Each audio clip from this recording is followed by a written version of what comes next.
So last video में मैंने बहुत ज़्यादा मतलब आधा घंटा ले लिया था, बट हमने एक एक लाइन पढ़ी है, लाइक एक भी लाइन नहीं छोड़ी है. So that's the good part. You can listen in 1.5x वाली speed, what ever suitable for you. ये वाला टॉपिक आई हैव डिसाइडेड कि मैं जल्दी जल्दी कराऊंगी, एक एक चीज़ कराऊंगी लेकिन जल्दी जल्दी कराऊंगी, right, so that we don't mess up with our time, you know, it's precious. Military and democracy in Pakistan. अब देखो, मिलिट्री भी डेमोक्रेसी भी, how is that even possible. तो नंबर वन, मिलिट्री रूल था वहाँ पे पहले, फिर बाद में डेमोक्रेसी. हम पूरे चैप्टर में भाई हम यही पढ़ने वाले हैं कि कौन कौन सी 5-6 कंट्री के बारे में पढ़ेंगे, वो उनका जो प्रीवियस सिस्टम था उससे वो डेमोक्रेसी तक कैसे शिफ्ट हुए. शिफ्ट टू डेमोक्रेसी बेसिकली हम यही पढ़ने वाले हैं. देखो, after Pakistan framed its first constitution, General Ayub Khan took over the administration of the country and soon got himself elected. अब देखो, अब इस चीज़ को ना एक कॉपी किताब लेके बैठो थोड़ा, ठीक है. हम यहाँ पे ना साइड बाय साइड लिखते भी जाते हैं एक जगह पे. कहाँ लिखूँ, मेरे एक तो जगह इतनी कम पड़ रही है ना मेरे को, यहाँ पे लिख देती हूँ, ठीक है. सो सबसे पहले यहाँ पे आए थे आपके, किससे लिखूँ भाई, ब्लैक से लिख रही हूँ मैं, रेड से लिख रही हूँ. सबसे पहले देखो आपके कौन आए थे, अयूब, ठीक है. मैं यहाँ पे लिखती जा रही हूँ. सबसे पहले आपके आए थे अयूब खान.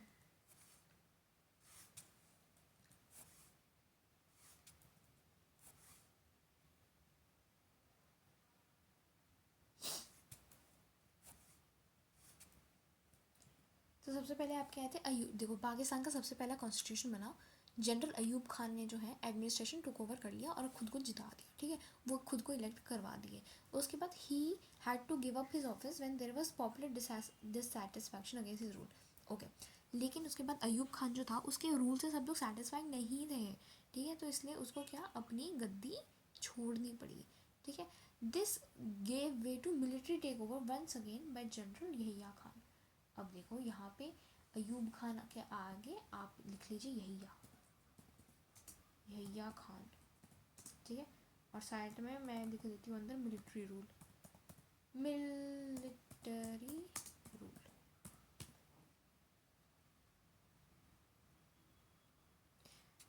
सो अभी तक हमने क्या देखा कि सबसे पहले तो हम पे अयूब खान आया, ठीक है. पाकिस्तान ने पहला कॉन्स्टिट्यूशन बनाया, फिर अयूब खान आ गया, उसने खुद को इलेक्ट करवा लिया, एडमिनिस्ट्रेशन अपने हाथ में ले लिया. लेकिन उसके बाद लोगों में इतना डिससेटिस्फैक्शन आया अयूब खान के लिए, उस बंदे के लिए, तो उसको बेसिकली छोड़नी पड़ी अपनी सीट, ठीक है. और उसने जैसी छोड़ी वैसी मिलिट्री टेक ओवर हो गया. मिलिट्री टेक ओवर हो गया, किसने किया, यहिया खान ने करा, ठीक है. फिर जब तक यहिया खान का मिलिट्री रूल चल रहा था, पाकिस्तान फेस बांग्लादेश क्राइसिस. और यहिया खान जब आया गद्दी पे अयूब के बाद, तो यहिया के टाइम में ना इंडिया और बांग्लादेश के क्राइसिस चल रहे थे, ठीक है. इंडिया पाकिस्तान, आपको पता है पार्टीशन हुआ था, पाकिस्तान को 2 पार्ट्स मिले थे, east Pakistan, west Pakistan. West Pakistan is today's Pakistan, east Pakistan is तो बांग्लादेश. तो इंडिया बांग्लादेश के क्राइसिस चल रहे थे उस टाइम. एंड 1971 वाला टाइम था, ठीक है, after a war with India 1971.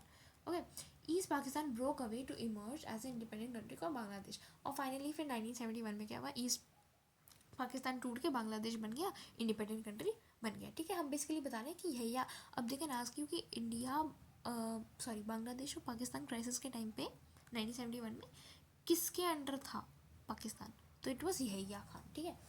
उसके बाद east Pakistan broke away to emerge as independent country called Bangladesh. Okay, after this an elected government under leadership of Zulfikar Ali Bhutto.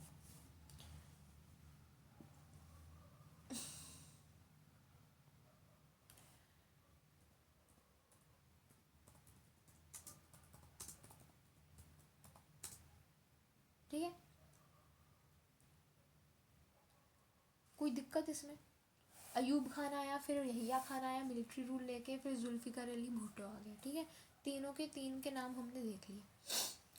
और ये जो जुल्फिकार अली भुट्टो है, वो पाकिस्तान क्राइसिस कब ख़त्म हुई थी हमारी, पाकिस्तान बांग्लादेश 1971 में. तो 71 से वो आ गया भुट्टो जुल्फिकार अली से लेके 77 तक रहा, ठीक है. लेकिन उसके बाद क्या हुआ, भुट्टो की जो गवर्नमेंट थी वो जनरल ज़िया उल हक ने 1977 में ओवरथ्रो कर दी थी, ठीक है. यानी कि जुल्फिकार अली भुट्टो के बाद कौन आया आपका,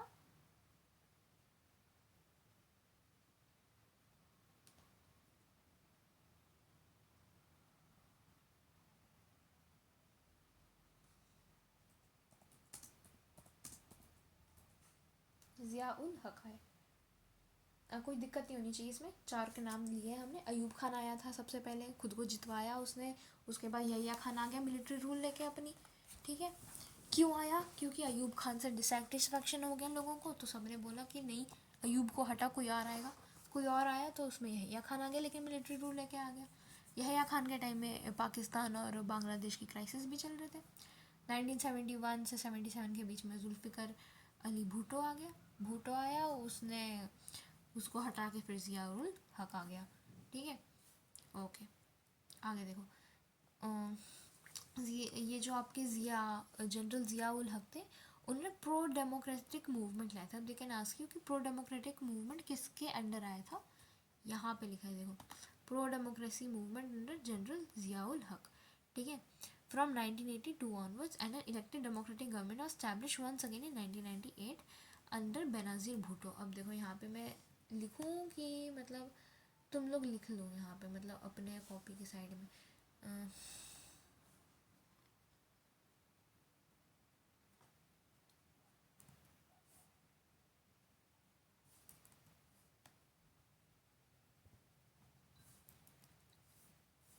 बेनज़ीर भुट्टो, ठीक है। बेनज़ीर भुट्टो।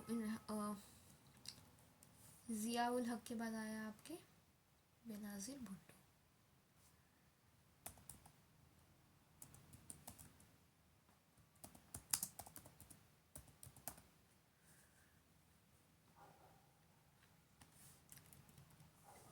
बेसिकली इसमें कुछ नहीं है, सिर्फ नाम वाम याद रखना है कि किसके बाद कौन आया था, और कुछ नहीं है।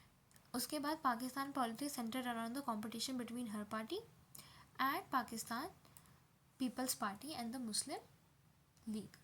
ओके, इसमें बेसिकली आपको क्या बताया कि जो पाकिस्तान की पॉलिटिक्स थी जब बेनज़ीर भुट्टो आई, ठीक है, तो उस पीरियड में जो है पाकिस्तान की पॉलिटिक्स जो है वो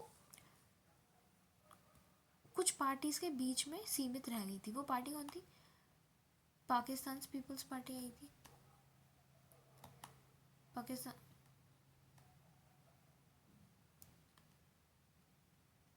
ठीक है।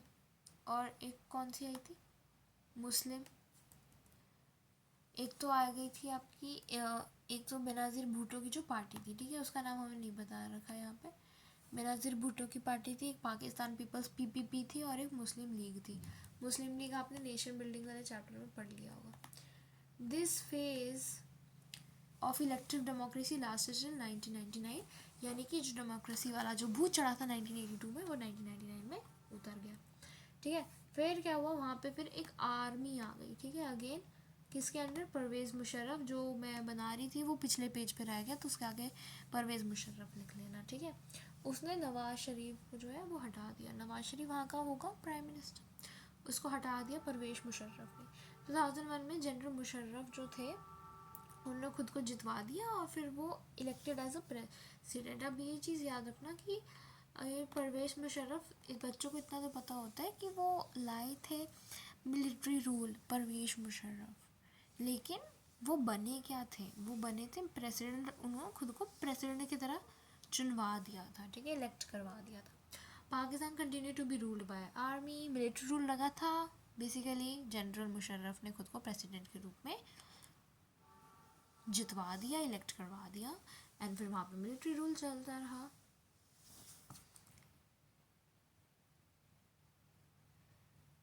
फिर यहाँ पे क्या लिखा है? हालांकि वो थे तो under army, though the army rule have held some of the election, लेकिन वो खुद को ना थोड़ा, नहीं नहीं हम तो मोनार्की नहीं ला रहे, हम मिलिट्री रूल, सॉरी मोनार्की कह दिया मैंने गलती से, सॉरी, हम मिलिट्री रूल तो नहीं ला रहे, हम तो मतलब डेमोक्रेसी है। लेकिन वैसे डेमोक्रेसी बनने का ढोंग करते थे, बीच बीच में ऐसे फालतू से कुछ इलेक्शन करवा दिए, मतलब अदरवाइज तो मतलब प्रॉपर आर्मी रूल ही था वहाँ पे।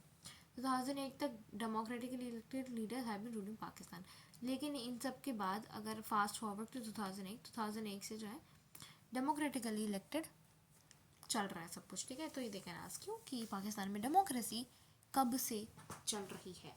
2001 से कॉन्टिन्यूसली डेमोक्रेसी चल रही, राइट। इससे पहले कब तक चली थी? 82 से 99 तक। Several factors have contributed to Pakistan's failure in building stable democracy. यहाँ से 2 नंबर का क्वेश्चन बनता है, 6 नंबर का नहीं आएगा, 2 नंबर का पूछ सकते हैं। इसमें they basically they can ask you what were the factors. अब देखो मैं यहाँ कलर चेंज कर रही हूँ, जहाँ पे मैं कोई स्ट्रॉन्ग शॉर्ट क्वेश्चंस होते हैं ना, उसको मैं ऐसा करती हूँ, नीले से कर देती हूँ। Several factors contribute to Pakistan failure in building stable democracy. अब इसको ये कोट्स में डाल देंगे और पूछेंगे एक्सप्लेन, ठीक है। 2 मार्क्स में आ सकता है, दे can ask you like this कि कौन कौन से फैक्टर थे जिससे पाकिस्तान इतना बड़ा फेलियर रहा, इतना बड़ा ब्लंडर उसने करा डेमोक्रेसी स्थापित करने में। 2008 से तो वहाँ पे डेमोक्रेसी, लेकिन उससे पहले उन्होंने 1947, आप ही सोचो भाई, इंडिया पाकिस्तान को साथ में मिली थी आज़ादी। इंडिया 1947 से ही डेमोक्रेटिक है, लेकिन पाकिस्तान डेमोक्रेसी प्रॉपर डेमोक्रेसी कब बना, 2008 में आके, ठीक है। तो इतना फेलियर क्यों हुआ उनको बिल्ड करने में डेमोक्रेसी, उसका देखते हैं। अब देखो इसका पहला फैक्टर, मैं अब इसको मैं कर रही हूँ आपके पिंक से कर देती हूँ, ठीक है। Social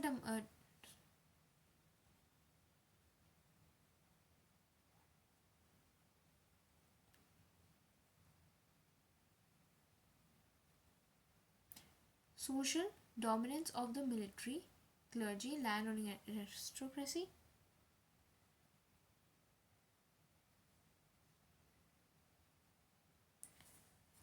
Please wait, guys.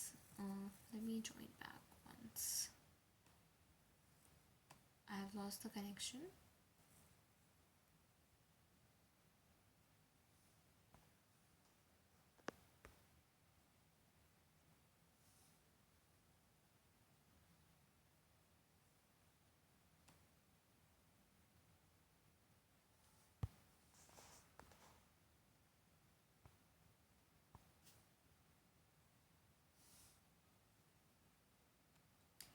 Yes.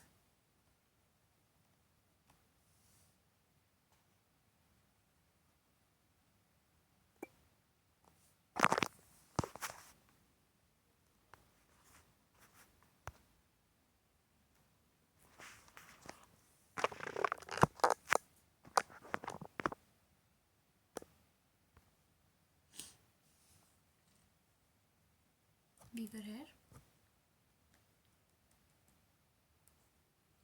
So number 1 है social dominance of the military.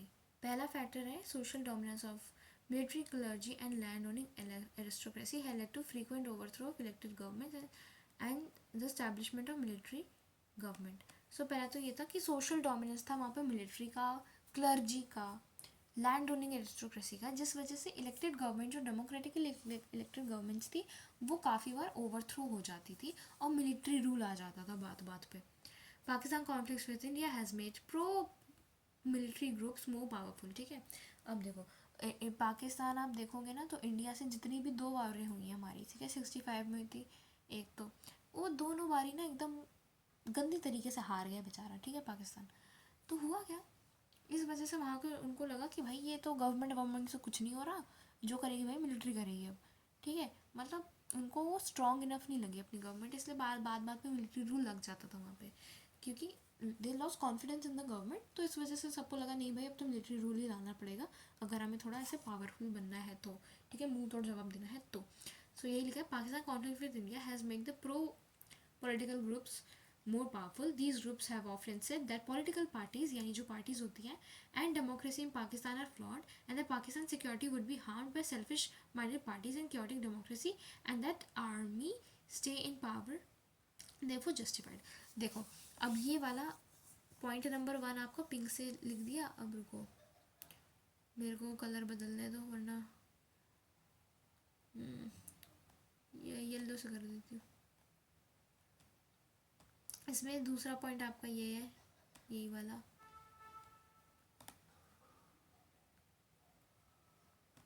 ठीक है। दूसरा पॉइंट आपका ये ही है कि पाकिस्तान और इंडिया के जो मसले रहे हैं उस वजह से प्रो मिलिट्री ग्रुप्स जो है वो ज़्यादा पावरफुल दिखती है। ऐसा क्यों, क्योंकि ये जो मिलिट्री ग्रुप्स है वो कहती है कि पाकिस्तान की पॉलिटिकल पार्टीज़ जो हैं डेमोक्रेसी बहुत ही फ्लॉड है, एकदम बकवास है एकदम ही, ठीक है।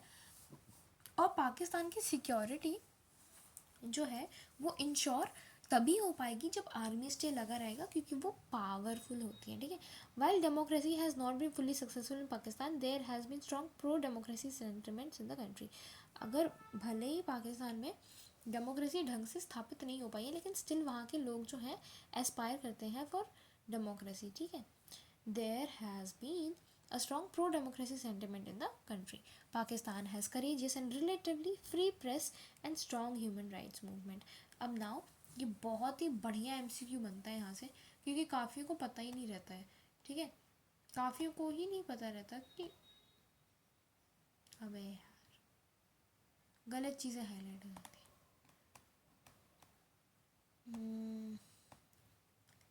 ये देखो, अब देखें ना, ask you name the country जहाँ पे स्ट्रॉन्ग ह्यूमन राइट्स मूवमेंट चलता है और फ्री प्रेस है। काफ़ी लोगों को लगता है पाकिस्तान क्या ही होगा, पाकिस्तान तो लल्ला सा है, लेकिन देखो पाकिस्तान में एक खूबी तो है एटलीस्ट हमें मिली यहाँ पे, कि वहाँ की फ्रीडम ऑफ प्रेस है वहाँ पे, ठीक है। स्ट्रॉन्ग ह्यूमन राइट्स मूवमेंट मतलब ओपन एक्सप्रेशन मिलता है वहाँ के लोगों को। Lack of genuine international support for democratic rule in Pakistan has further encouraged military continued dominance. अब देखो ये हो गया अब आपका अगला फैक्टर, ये अगला फैक्टर है lack of genuine international support for democratic rule in Pakistan and further military rule in dominance. एक तो पहले तो हमने ये देख लिया ऊपर, ठीक है, कि वहाँ पे सोशल डोमिनेंस होता है, पिंक से जो लिखा है उसकी बात कर रही हूँ। सोशल डोमिनेंस मिलिट्री का, क्लर्जी का, लैंड एरिस्टोक्रेसी का फ्रीक्वेंटली ओवरथ्रो कर देती है इलेक्टेड गवर्नमेंट। दूसरा क्या, इंडिया पाकिस्तान का कॉन्फ्लिक्ट जो था उस वजह से थोड़ा हिंडर हो गया। तीसरा है कि इंटरनेशनल सपोर्ट नहीं मिलता पाकिस्तान को डेमोक्रेटिक रूल स्थापित करने के लिए, इसलिए मिलिट्री जो कर रही है करने दे होने होता रहता है। जो आपका यूनाइटेड स्टेट्स है और बाकी वेस्टर्न कंट्रीज जो है उन्होंने इंकरेज करा है militaries authoritarian rule in the past, ठीक है। यूएस उसने बहुत ही इंकरेज करा है इन द पास्ट कि यहाँ पे मिलिट्री रूल ही लगा रहे तो सही रहेगा, ठीक है।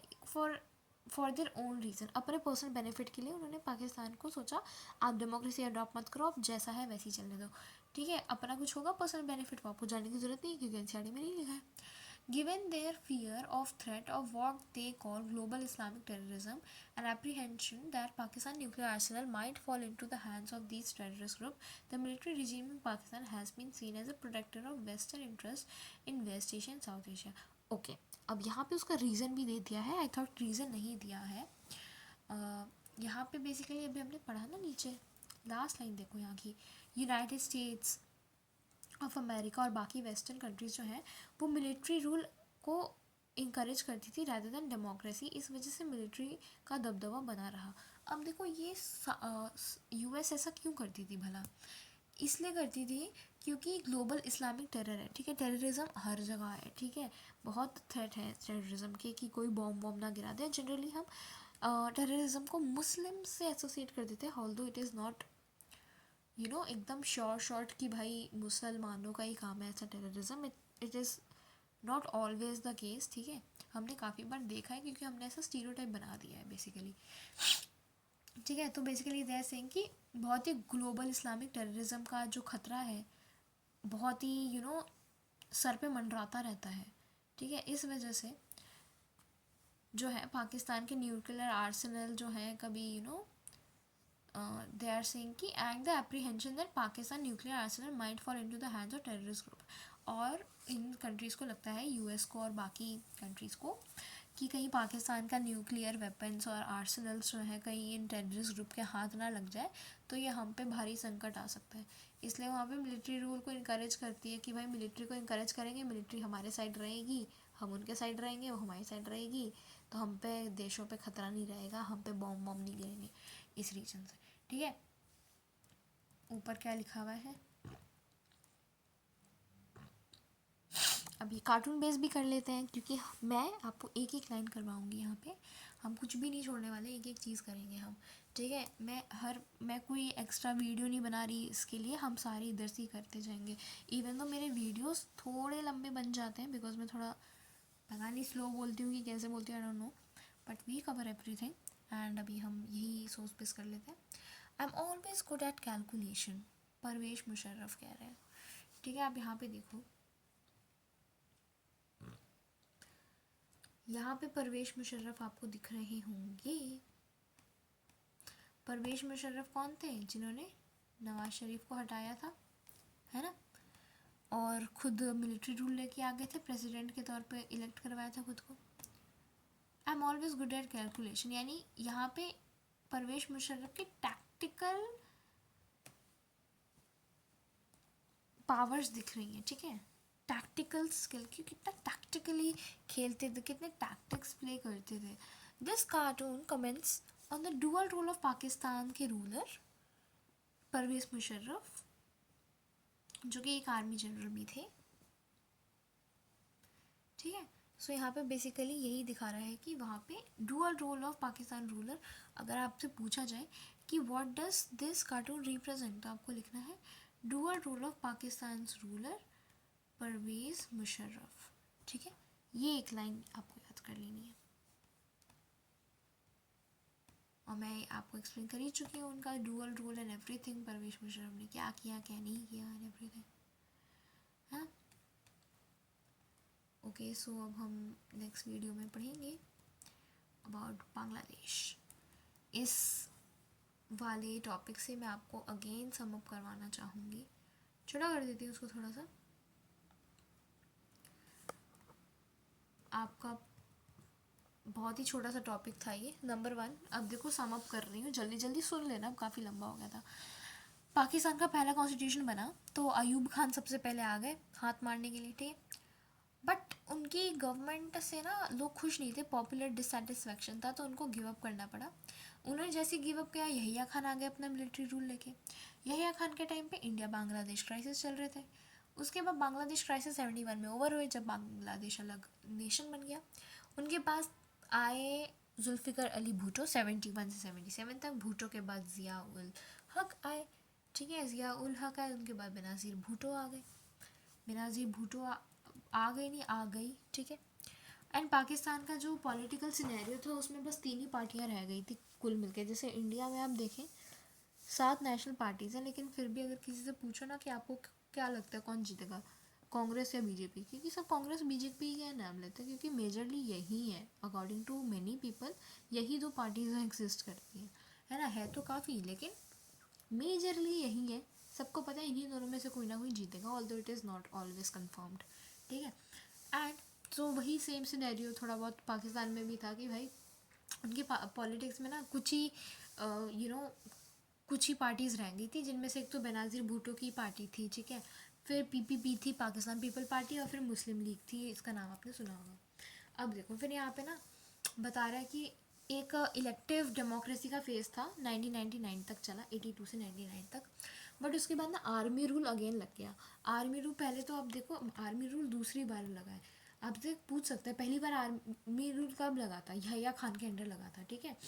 अभी कब लगा? अभी परवेश मुशर्रफ के अंडर लगा, ठीक है। उसके बाद क्या हुआ, जनरल मुशर्रफ ने खुद को इलेक्ट करवा लिया एज द प्रेसिडेंट, एंड फिर मिलिट्री रूल लेके आ गए। लेकिन समहाउ 2001 से डेमोक्रेसी ही चल रही है वहाँ पे। देन देखे ना कि बहुत सारे फैक्टर्स थे जहाँ से पाकिस्तान को इतना फेलियर फेस करना पड़ा डेमोक्रेसी इस्टेब्लिश करने में। इतना टाइम लगा और इतना फालतू सा इतना मिलिट्री रूल लगा एंड एवरीथिंग। क्यों इतना फेलियर हुआ उनको डेमोक्रेसी इस्टेब्लिश करने में, जैसे इंडिया ने कर लिया? नंबर 1, वहाँ पे सोशल डोमिनेंस था, क्लर्जी का, एरिस्टोक्रेटिक पीपल का, मिलिट्री का। इस वजह से फ्रिक्वेंटली इलेक्टेड गवर्नमेंट ओवरथ्रो होती रहती थी। दूसरी चीज़, इंडिया पाकिस्तान का कॉन्फ्लिक्ट हो रहा था, जिस वजह से मिलिट्री को इंकरेजमेंट मिला, क्योंकि उनके अकॉर्डिंग पॉलिटिकल पार्टीज फ्लॉड थी, डेमोक्रेसी फ्लॉड थी, और पाकिस्तान तभी पावरफुल रह सकता है जब वहाँ पे मिलिट्री रूल लगेगा, ठीक है। ये ऐसा उनका मानना था। लेकिन हम फिर भी पाकिस्तान में देखेंगे कि लोग बहुत ही दे वांट प्रो डेमोक्रेसी, ठीक है, people are aspiring for democracy. And conclusion हम कह सकते हैं कि Pakistan has courageous and relatively free press and strong human rights movement. ये ग्रीन से जो मार्क करा है वो आपके MCQ में आ सकता है। कौन सी एक ऐसी कंट्री है जो वहाँ पे प्रेस, फ्रीडम ऑफ प्रेस है, human strong human rights movement भी चलता है, तो दैट इज़ पाकिस्तान, ठीक है। चलो एक तो अच्छी बात है वहाँ पे। तीसरा हमारा फैक्टर क्या है कि हमें ना बेसिकली पाकिस्तान को जेन्युइन इंटरनेशनल सपोर्ट नहीं मिलता डेमोक्रेसी इस्टेब्लिश करने के लिए। और यूएस हो गई या बाकी वेस्टर्न कंट्रीज़ हो गई, वो अपने फ़ायदा ढूंढने के लिए पाकिस्तान में मिलिट्री को इनक्रेज करती है, डेमोक्रेसी को इनक्रेज नहीं करती, ठीक है। क्योंकि वैसे ग्लोबल इस्लाम में इस्लामिक टेररिज्म चल रहा है, ठीक है। एंड ऐसा तो उनको ऐसा डाउट है कि कहीं ये पाकिस्तान की न्यूक्लियर आर्सेनल अगर इन टेररिस्ट के हाथ लग गए तो हमारी कंट्री पे भारी खतरा पड़ सकता है। तो उसको बचने के लिए, उस चीज़ से अपने लोगों को बचाने के लिए ये वेस्टर्न कंट्री लाइक यूएस क्या करती है, ये मिलिट्री को ही सपोर्ट करती है कि भाई हम मिलिट्री सपोर्ट करेंगे तो बदले में मिलिट्री हमसे खुश रहेंगी कि हम उनको सपोर्ट कर रहे हैं, एंड हम भी खुश, वो भी खुश, हमारे लोग भी खुश, ठीक है। इस वजह से ये सम अप हो गया। एंड उसके बाद आपका ये कार्टून था, कार्टून में आपको ये दिखा रहा है कि dual role of Pakistan, role of Pervez Musharraf. वो मुशर्रफ को ब्लैक कर देंगे पहली बात तो, और पूछेंगे जो बंदा है यहाँ पे, बंदे का नाम बताइए, परवेज़ मुशर्रफ है, ठीक है। और उसके बाद आपको बताना है ये क्या दर्शा रहा है, ये दिखा रहा है dual role of Pakistan ruler Pervez Musharraf, ठीक है। नेक्स्ट डेमोक्रेसी इन बांग्लादेश हम पढ़ेंगे नेक्स्ट वीडियो से। Thank you so much for watching, stay tune with me, let's see democracy in Bangladesh. आपने इंटरनेशनल रिलेशन में भी काफ़ी बार पढ़ा है इन डिटेल। 71 में लाइक बेसिकली आज़ादी मिली, देन क्या हुआ क्या नहीं हुआ एंड एवरीथिंग। ओके सो ये वाला एक साइड है और ये वाला छोटा है बांग्लादेश का, फिर भी हो जाएगा 20 मिनट्स में। See you soon, bye, see you next video.